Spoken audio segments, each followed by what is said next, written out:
Death Stranding was my favorite game of 2019, or sort of. It's actually tied with Jedi Fallen Order. The way I think of it is that Jedi Fallen Order was the game I'd been wanting for years, whereas Death Stranding was a game I didn't really know I wanted until I'd played it. Either way, both great games that I've had many hours of fun with. While both games were successful, I only expected one of the two to get a sequel. Star Wars Jedi Survivor was announced at Celebration in May of 2022. Exciting and exactly what I expected. What I did not expect, however, was the announcement 6 months later for Death Stranding 2 at the Game Awards.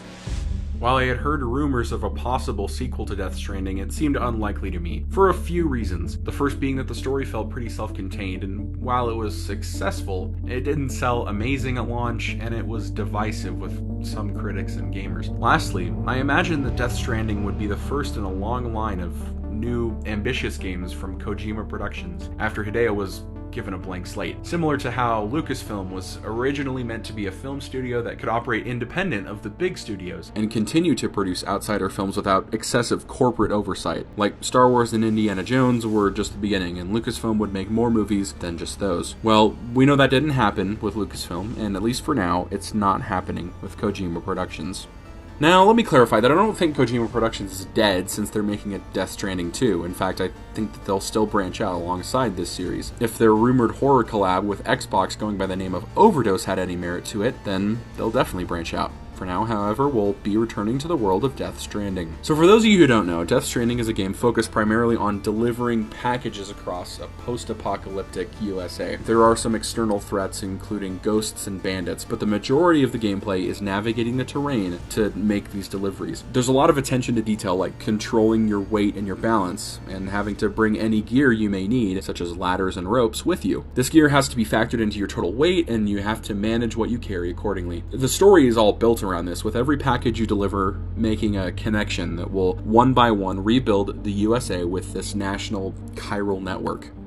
So the game ends with you succeeding, and along with that, the Death Stranding incident that brought all the ghosts into our world has seemingly been fixed, and your fetus that helped you to see all the ghosts gets to live now as your character's daughter. Now, with all that in mind, that doesn't exactly leave you with a ton of ideas racing through your head about how you can continue the story. To me, a Death Stranding 2 sounds like if I was told that there was going to be a sequel to Interstellar. It's like, yeah, I mean, even if Nolan's still behind it, you aren't really worried that it's going to be a studio cash-in, but it's still just weird. So from the announcement trailer at the Game Awards, we get some idea of what's going on, but also not much.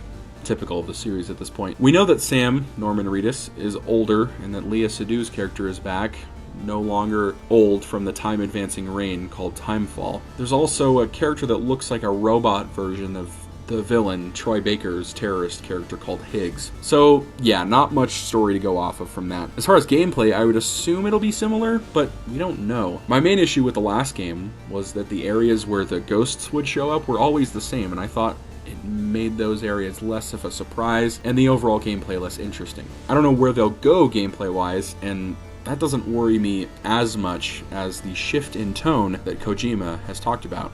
So the first Death Stranding actually had a surprisingly optimistic view of humanity. It shows an America that comes together in the face of opposition, connecting disparate cities and groups of people, and ultimately conquering their trials. It was inspiring to see the unification of the USA, or the UCA as it's called in this game, in a time where the nation is so polarized that it seems like we can't come together for much of anything anymore.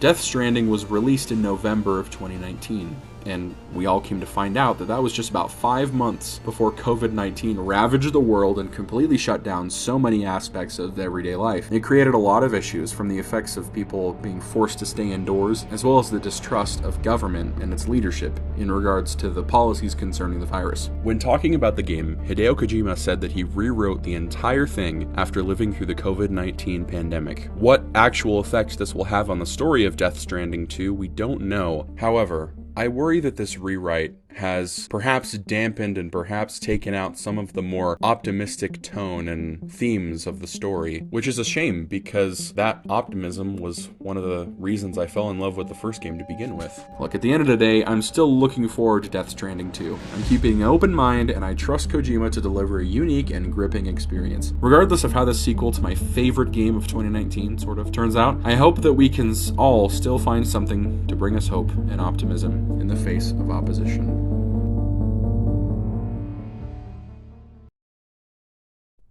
Thanks for watching. I hope you all tolerated listening to me talking about something other than Star Wars for once, but I don't plan on making this a common occurrence. I'll definitely be talking about Star Wars more often than not, and if there was ever any doubt about that, my next video will be on the Rise of Skywalker. Take care, everybody.